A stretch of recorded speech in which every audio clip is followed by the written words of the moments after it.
Today I'm going to talk about antlerless deer, and I'm going to talk about quality management, not QDMA, but quality management. I represent the Kansas Department of Wildlife, Parks, and Tourism, and Charlie invited me to come in and to talk to you here about management of antlerless deer. That's my, if you would like to contact me, that's my email address, and you can also find me probably on our webpage.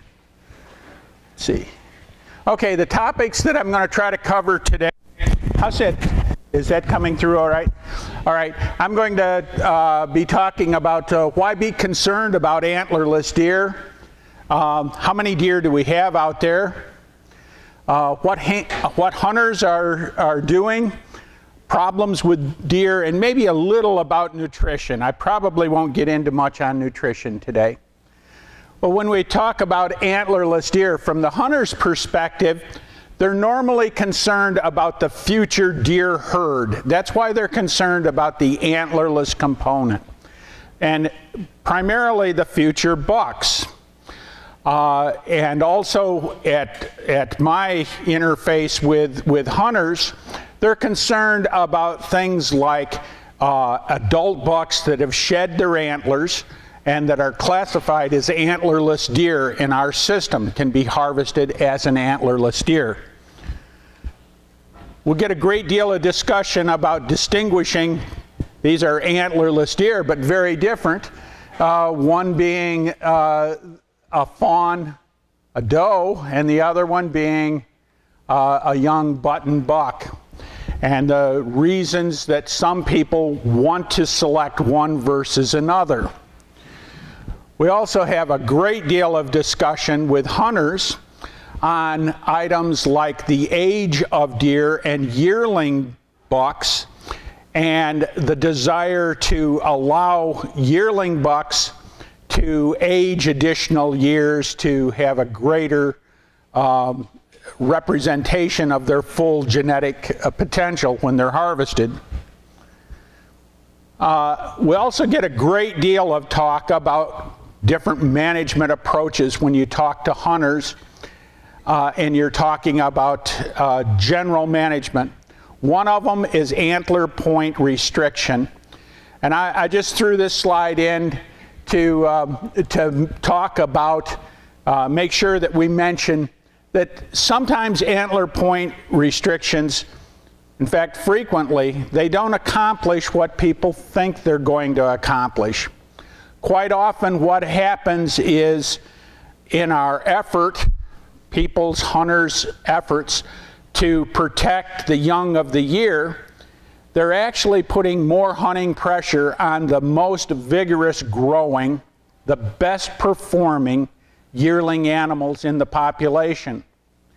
They also may be permanently protecting animals that will never develop what in their system is a legal deer because of its antler potential. These are, in effect, you can actually, and it has been shown in other places, you can shift the genetics of the herd somewhat. There's very little that we can do as far as genetics in wild populations, but you can have some effects there. Then our abilities. Aging on the hoof.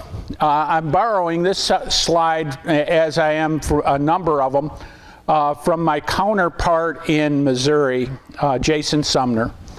And this is his slide, and the next one is also. It's a calculated guess is what it is when we try to age animals, wild animals, on the hoof. These are the criteria we frequently see mentioned. Jason gave me this table. This is the distribution of our abilities, people's ability to age on the hoof versus what the actual ages were. And you can see from that other than the yearlings, we're pretty poor at being able to age animals on the hoof. part of the reason I want to bring that up is understand our own limitations. We may have great desires and goals, but we also have limited capabilities of what we can accomplish in the field.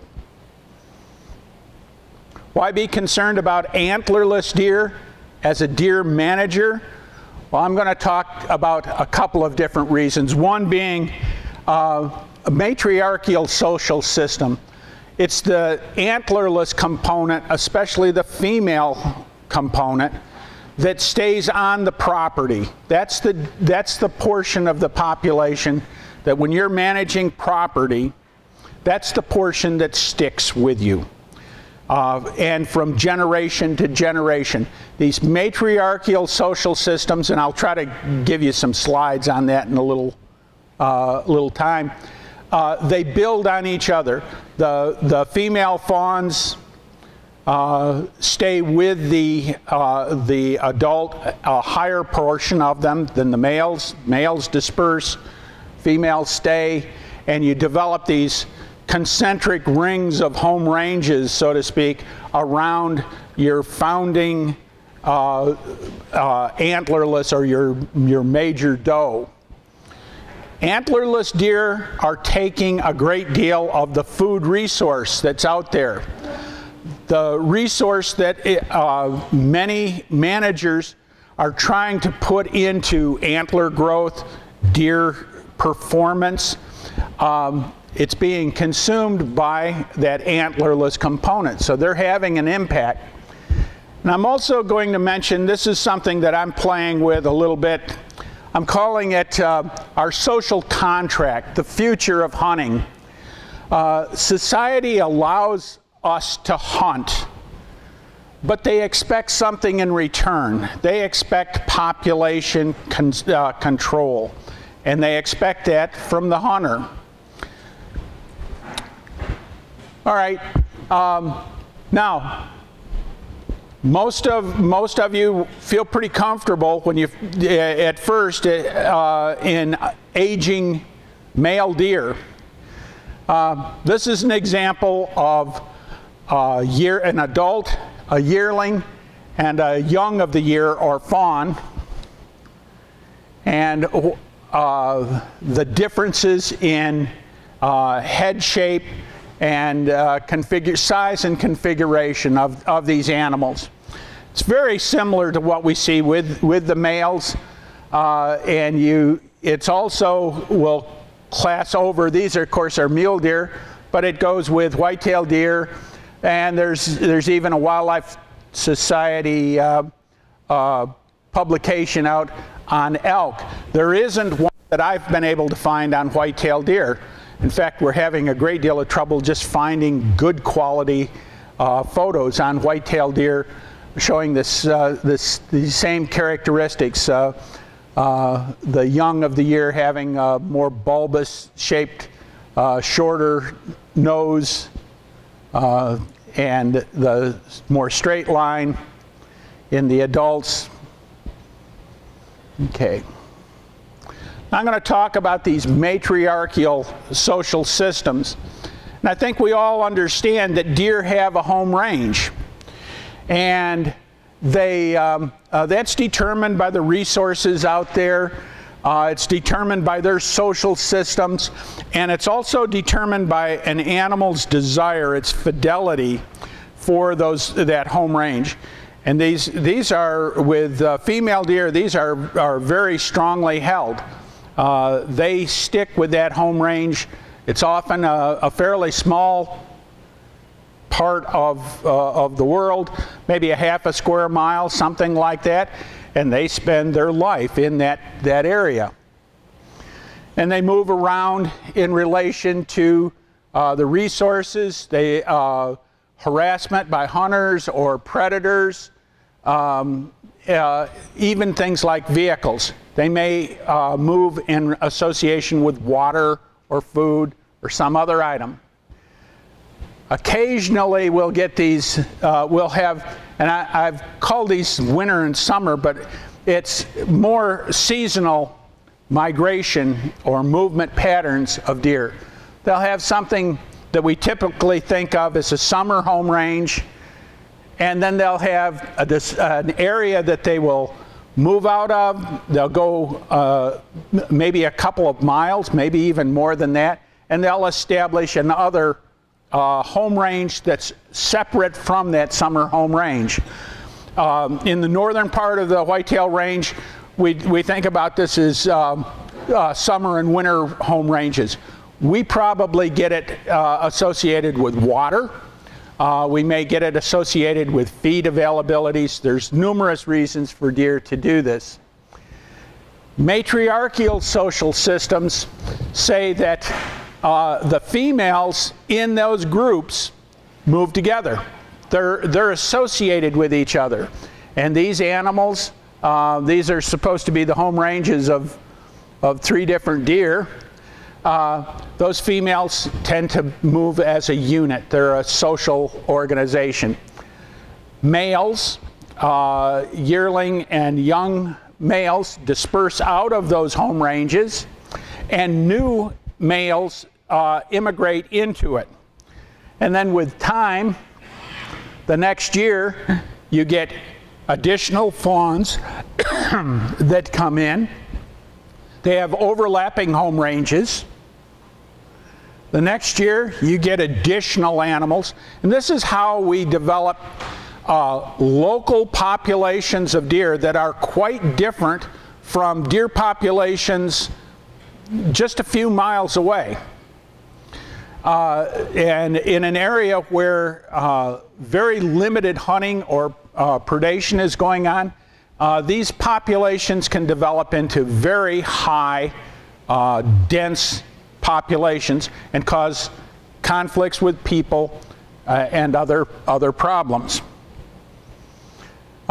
This is just the old standard. What happens if you have a couple of deer? Well, if you have a couple of deer and you have good resources out there, within 7 years you're up to 40, 50 deer on that same piece of property that you had 2 initially. Deer in this part of the country have a great growth potential. Now, I've got this is an old slide that I had and I put together for another talk, but I'm using this as a winter concentration.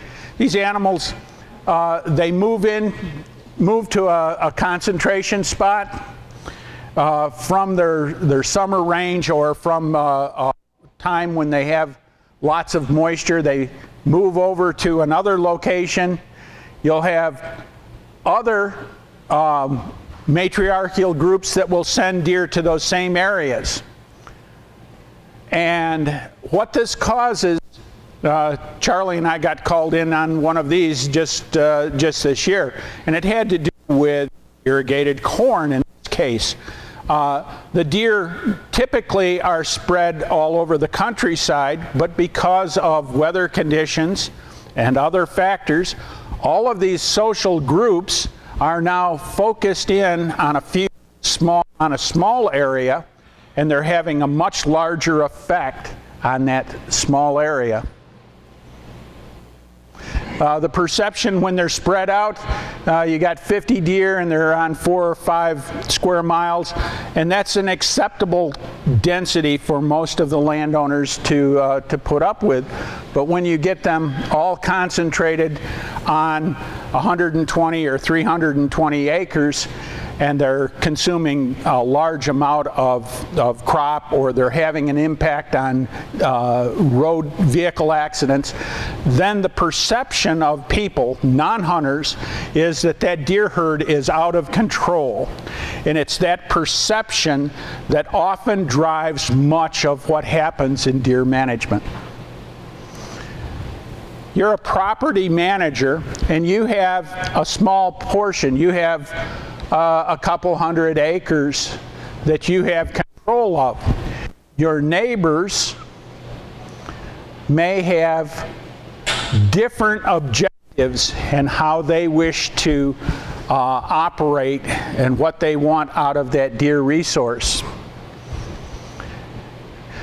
And the deer do not necessarily recognize our property boundaries. they have home ranges that overlap a number of different property owners. These are female home ranges. Male home ranges, the buck's home range, adult bucks are 2 to 3 times larger than the females in typical conditions. Tried to put this together, and these are different matriarchal groups that I put on there. And I'm going to overlap them onto land ownership. You have different landowners with different objectives. Landowner QRS up here in the corner does not want any deer and eliminates a whole social group. Kansas Department of Wildlife, Parks and Tourism, we authorize enough permits in some cases that would allow a landowner to make that type of action. They could eliminate property. Another landowner may take 1 or 2 deer, may take only a buck, and you have various other options. Then you have animals come back in, new animals, yearling bucks disperse back in and establish with one of these social groups. They have fawns the next year, and the perception, this particular landowner is saying, well, nothing really happened as a result of hunting. This landowner is saying, we've hunted too much and all of the deer are gone. And it's the effect, even though the same thing happened down here. This social group was eliminated just as this one was. The perception of those landowners is quite different in relation to how it went on. This information has been known for some time. Some of Lonnie Hansen's work in Illinois and also in Missouri pretty clearly showed that in agricultural areas you can get local extinctions of deer social groups as a result of hunting. How many deer do we have? Well, historically, we had numerous deer, and then we, as people, overexploited them, especially after the Civil War. And in this part of the world, deer were either eliminated or nearly extirpated from the countryside. And they survived only in a few locations here in Kansas. During the 1930s to the 1960s, deer populations developed, and they developed just as I described them with those social groups. And they developed in little pockets here and there around the state. Our first season was in '65, and then throughout that time period from 93 to 96, we had an accelerated growth rate. Most population ecologists will talk about logistic growth curve of a population. Well, that means that it trails along, doesn't seem to do much for a whole bunch of years, and then all of a sudden it just takes off and increases at a dramatic rate. That's exactly what the deer population did in Kansas. And that rapid growth rate occurred in the late 1980s, the early 1990s. As a result of that and the conflicts that it caused with people, the department was required to do everything within our power to stop the growth rate of that deer herd. We did some intensive types of control, regulations that allowed intensive control.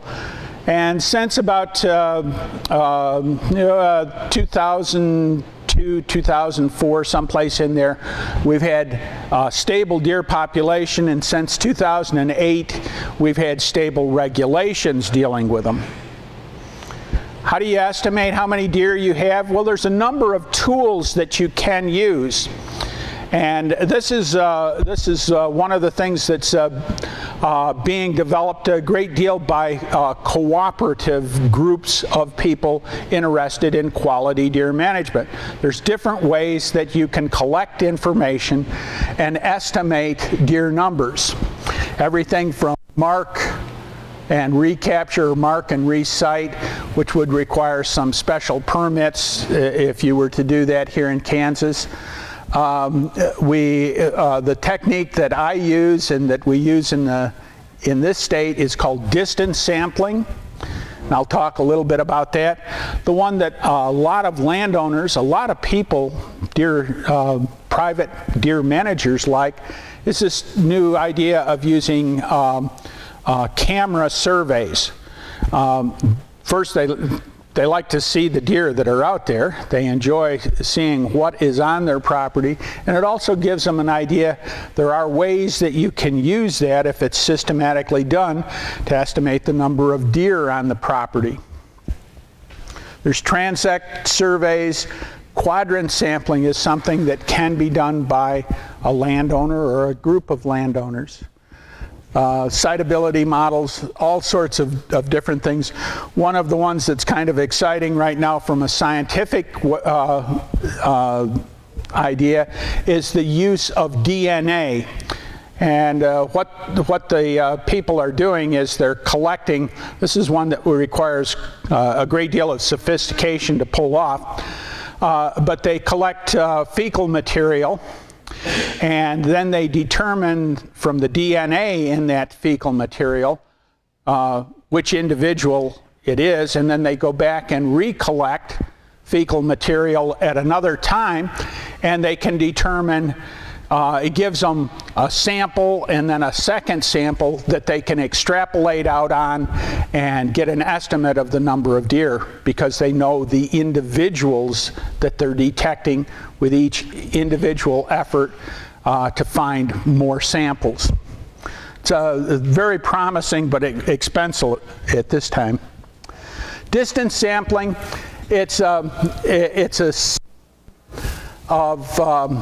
systematic observation, and it's used to estimate abundance of a deer population. Could be used to estimate many different things in an area at a particular time. The material that people need to do this is available and it's free.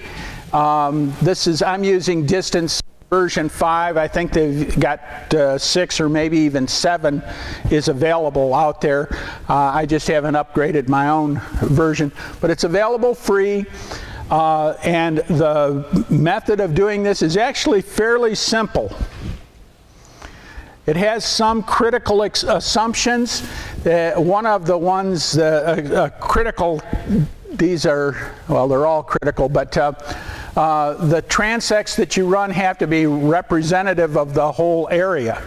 You know that there's places, there's hot spots, and there's, as we call them, there's hot spots and deserts in the deer distribution.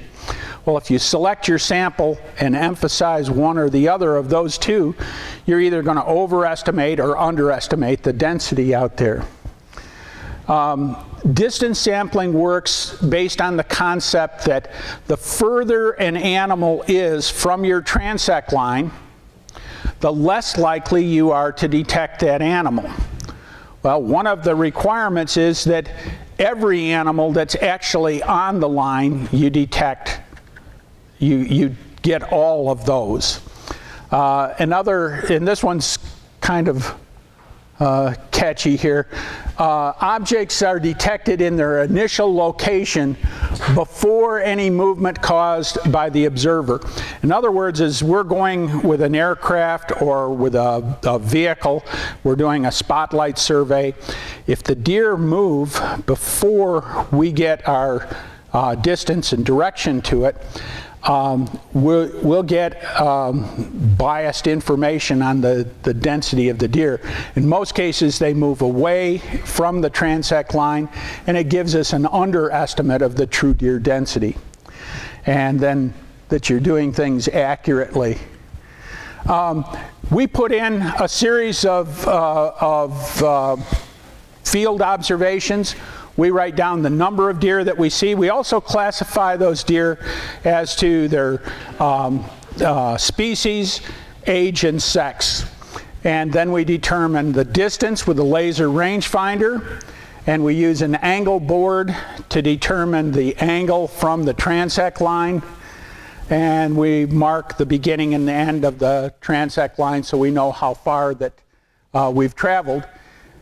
The program puts out information, and it gives you something very strong, statistically very strong, that you don't get with any of the other techniques that I'm aware of.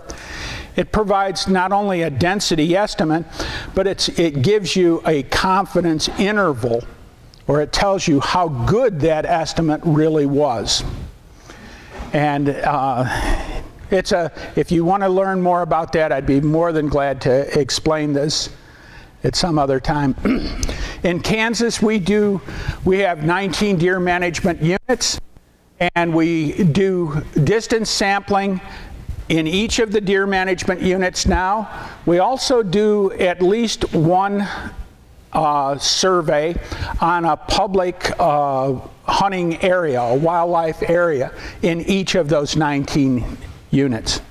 So here's the state, and we've got areas, for example, here in 16, we've got survey routes down in Comanche and Clark, also in Barber and Pratt, and we've got a survey at the Pratt Sandhill.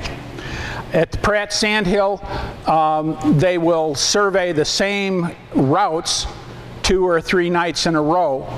On these other areas, the red lines that you see in the DMUs, these are generally about 20 miles long, and we try to put them in representative habitat. We run them perpendicular to drainages so that we're not biasing our sample. We know that especially white-tailed deer are going to be more prevalent along those drainages, so we go perpendicular to them to get a better feel for it. That's our sampling design. And from that we get estimates of density, and we can compare that. And we can also look at individual years and follow trends through time. The information is also collected on age structure and sex and age, so we can get fawns per 100 does, bucks per 100 does, other information that may help us in the management.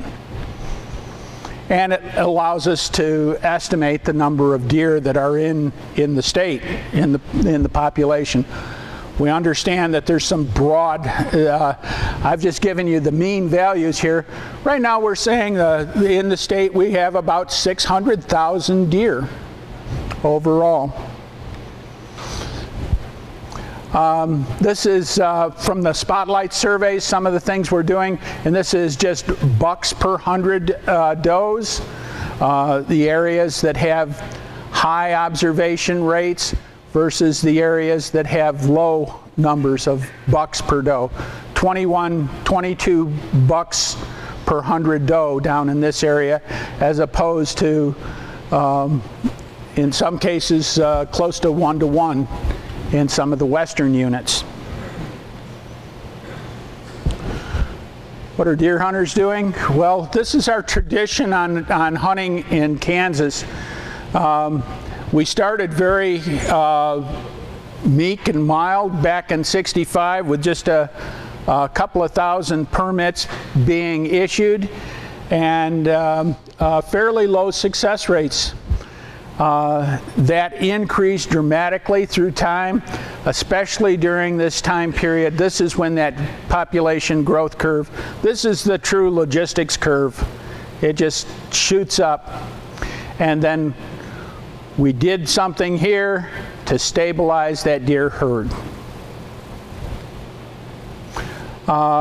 This is some harvest information. This is bucks per square mile on a county by county basis. And this would be antlerless deer per square mile where the animals are being taken. We can, from our survey of hunters, we can even extrapolate that out and get an idea of where the days when deer are taken. This, of course, is the 12-day firearm deer season, where the majority of the deer are harvested. These are our antlerless only seasons, and you'll pick out very clearly these are the weekend days associated with those. Our survey allows us to determine what kind of equipment hunters are using to harvest deer, how many days of activity they're using based on the equipment that they use. These are just some items that come up. One of the things that I've used for many years, we started this in 1978 as a bow hunter observation tool that we used to monitor bobcats. At that time, there was a great deal of question whether we would be allowed, whether people would be allowed to trap or hunt bobcats. So we developed some population indices, and this is one that we used. In the 1990s, we expanded that, the 1980s actually. Late 1980s, we expanded that to include deer as well as fur bearers. And we asked the bow hunters to record the number of animals that they saw each time they went out. And we later developed that into a diary system. This tells us being per 100 hours of effort that they had. And we can look at that on a regional basis or break it as fine as the data will allow us to. Problems with deer. Well, this is where antlerless deer management, it's really where the rubber meets the road. It's easy to manage deer and increase to some extent, but how do you find that balance of deer out there and what we call the cultural carrying capacity, the number of deer that people will allow to exist on their property with the other items that they are concerned about. We have deer on the roads. Deer vehicle accidents are a major factor in setting that level here in Kansas. We have crop damage, and then we have this thing that I call the hunter's social contract. And if you haven't seen that in action, you need to visit or go to the state legislature every spring when different items come up, and we have lots of ideas on how to change this, how many deer we need in the state, and what needs to be done in order to satisfy more people. And the legislators are very much concerned. They get input, and they're concerned about what their constituents are saying as far as these conflicts that happen. This is the trend in deer vehicle accidents statewide. And you see this dramatic increase. Part of this is probably due, we knew that it was occurring, but part of it's probably due to the CRP program. CRP is just wonderful fawning areas and protection of deer. It's done great things. And then in the early 2000s, we stabilized the deer population. And how did we do that? We did that through permits, seasons and permits. Don't get too concerned about the busyness of this slide. The item that I want to show you is these yellow bars. The bars are the number of permits that we issue each year. The yellow bars are antlerless only permits. And what we did back in 1999 and 2000 and 2001 was we authorized a tremendous increase in antlerless deer hunting. and we asked the hunters to control the deer population, and they did. And that was successful, but it was only successful to bring it to a stable position. Many of the legislators would like to see that level much lower than it is. We're unable to convince hunters, in most cases, that they want to see that deer population go down. And landowners and hunters, they cut back on the amount of access and cut back on the number of permits and deer that are taken. And so we're able to stabilize the deer herd at that level, but that's about all we can do. Okay, we're being asked to look at new ways to make sure that deer herd is kept in check. One of the methods that is being proposed, it's called a pre-rut antlerless only hunting season. You might ask, why would you want something like that? Well, this is the distribution of accidents per day. Let's see if I can get this. This is accidents per day, builds to a peak about mid-November, which is about the peak of the rut season, and then comes back down to that previous level. The idea of a pre-rut season is to eliminate deer in this time period so that you have a lower peak in these accident levels. Can it be done? Possibly. The reason I'm throwing this slide on, we were comparing accidents. This was initially put together because people were accusing and the department of causing the accidents because they opened up a hunting season. You've opened the hunting season, the story went, you've opened the hunting season, you've scared the deer out of the woods and they come out on the road and they get hit. Well, that of course was nonsense. And we looked at, these are, the black line here is the 12 days before the hunting season, the number of accidents. The purplish pink color here is during the hunting season, the number of accidents per day, and the yellow is the after the hunting season. And it wasn't until that time period when we got very aggressive with those antlerless permits that we had any difference from before, during, or after. They were about the same in each of those. After the 1999, 1998, then we start seeing a difference, a split between before the season and after the season. To be effective in reducing accidents, we would have to take a substantial number of antlerless deer in that early season. The question then becomes, how do we encourage, is that something that hunters will accept? What's going on? Well, part of our objective as Kansas Department of Wildlife, Parks and Tourism is to provide the public with those opportunities to use and appreciate natural resources. And we do this through seasons and permits and other factors. This last legislative season, they required us to put together what they call a combo deer permit.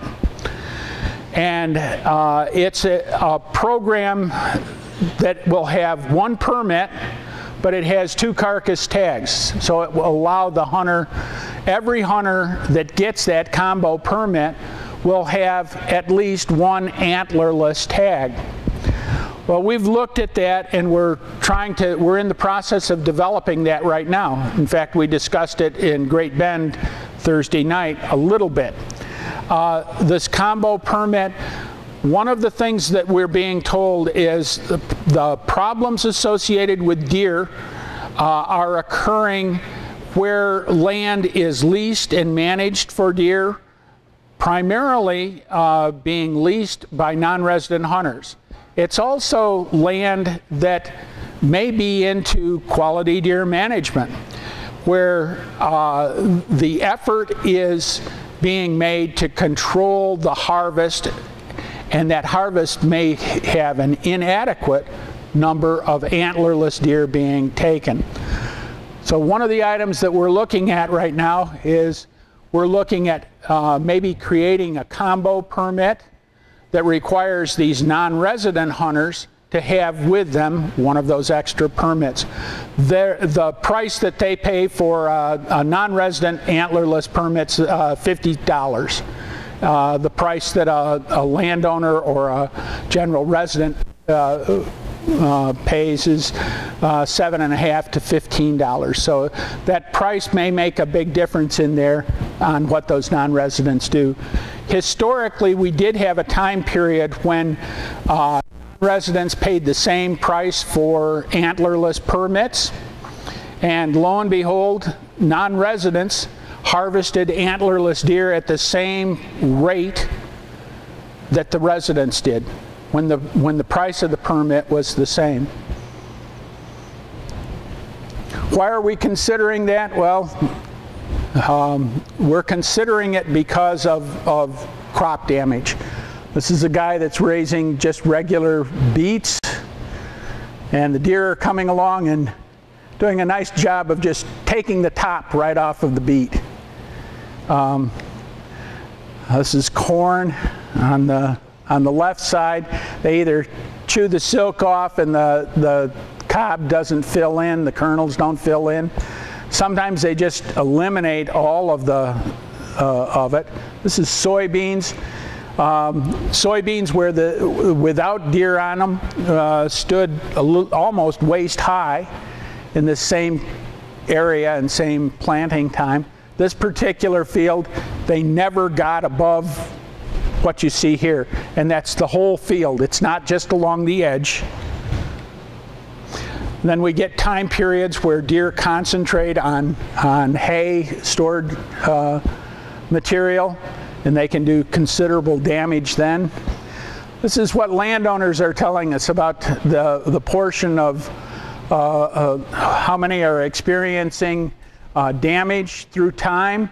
We also ask them questions about, do they want more deer, the same deer, less deer? The damage value here determines rather their tolerance for deer.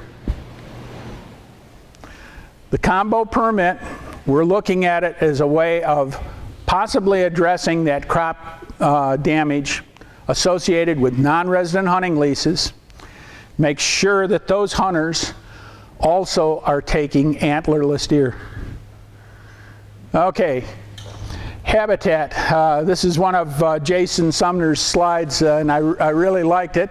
It's a bachelor group, and his comment was, if you build it, they will come. And he's providing some good information. This is Missouri. Looks a lot like a lot of Kansas, though. And the basic requirements: food, cover, water. Are they available for the deer? The habitat management, you can have timber management, grassland management, crop management, food plots, water. Nutritionally, one of the things that we need to consider for deer, deer are selective browsers.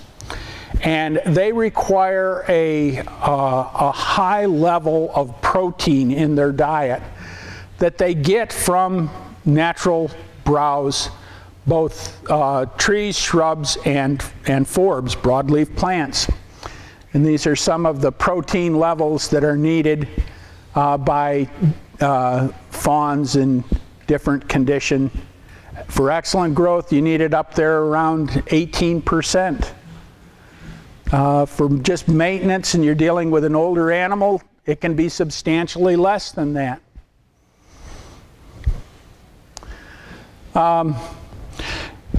You can do a lot for deer management through timber stand, doing work in your wooded areas, making that browse layer more palatable, more available, growing at a faster rate, getting your mass production to the maximum that that particular site can handle.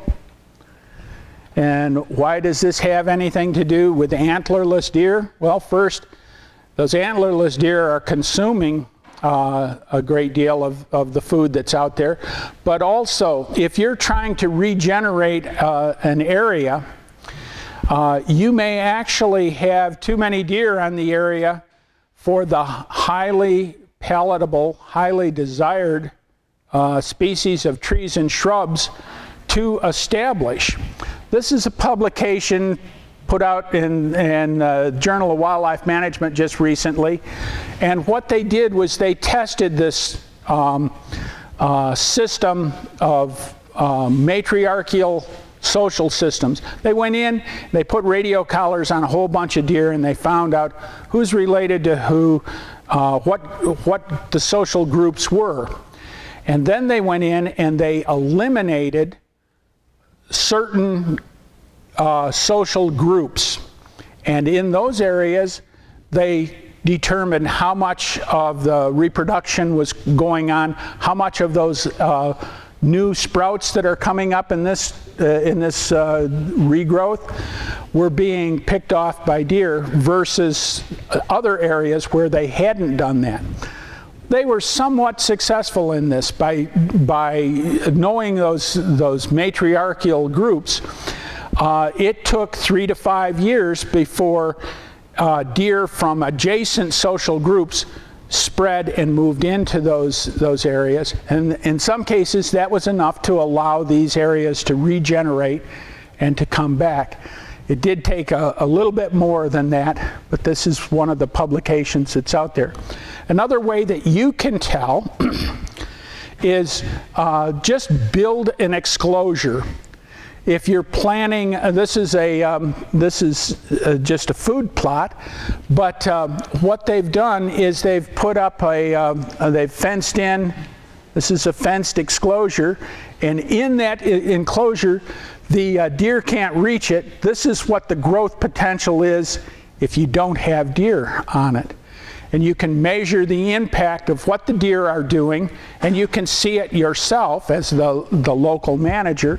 This allows you to say, do I need to have more deer removed from here?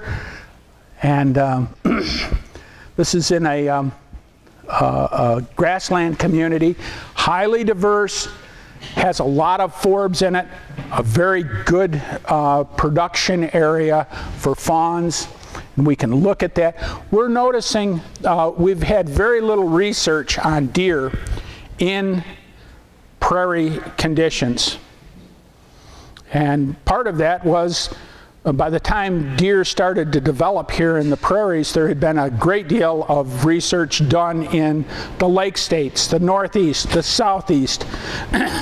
And the feeling was that surely we know everything we need to know about deer by now. We don't need to research them anymore. Well, that was not correct. We don't know what their impact is on some of these prairie forbs.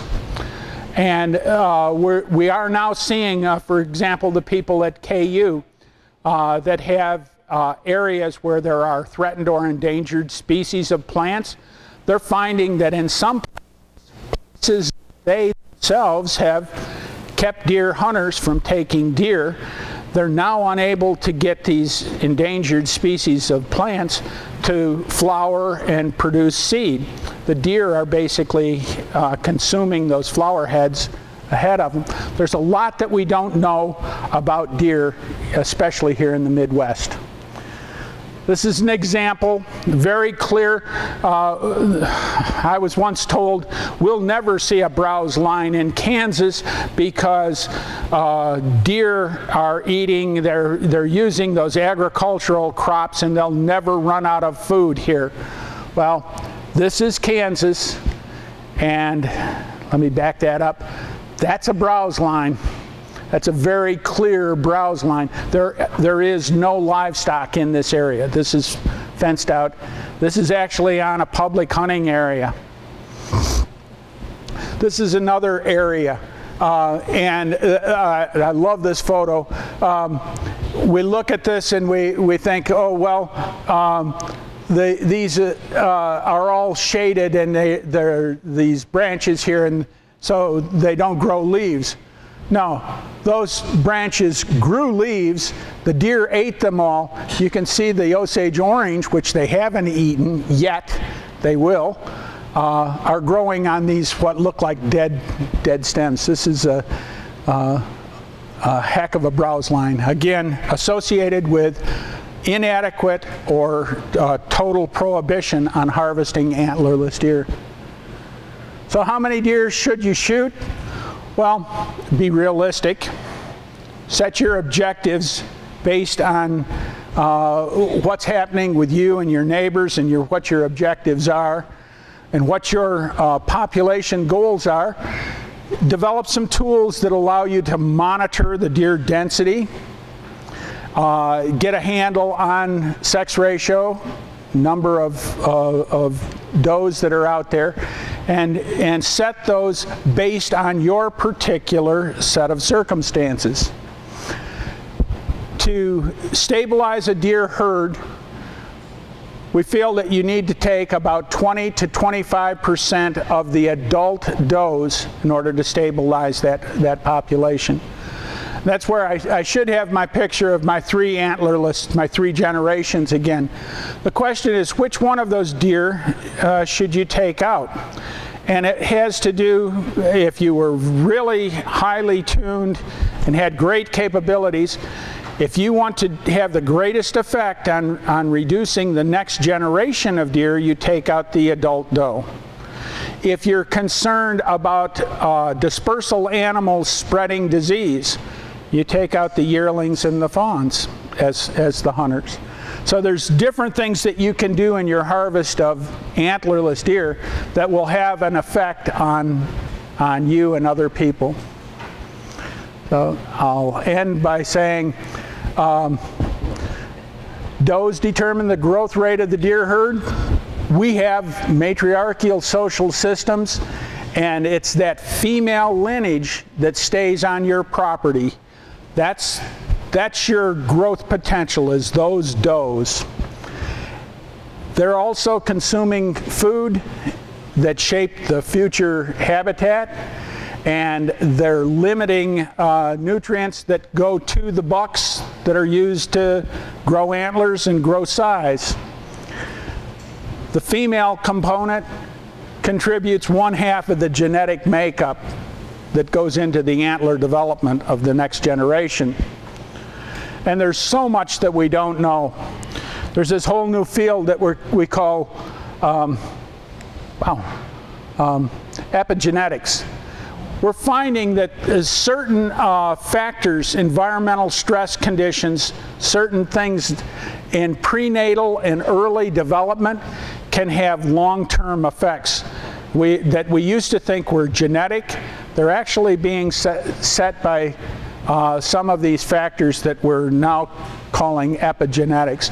We're just getting a handle on this. Most of that is being done with rat populations and human populations. But I don't think there's any doubt that the same thing is occurring with, for example, deer. Inadequate antlerless harvest being taken, especially in these leased areas. It causes problems with the neighbors, and as I see it, it has a key impact on the future, our hunting heritage in the future. If hunters are unable to control those deer populations to society's level, hunters become irrelevant. And we're seeing that in some other, I think some of us heard something like that this last Thursday, where hunters are not effective in controlling some populations. That's much of the justification that society has used to support hunting. The non-hunting public has supported it. And with that, I'll end and turn this over to Charlie.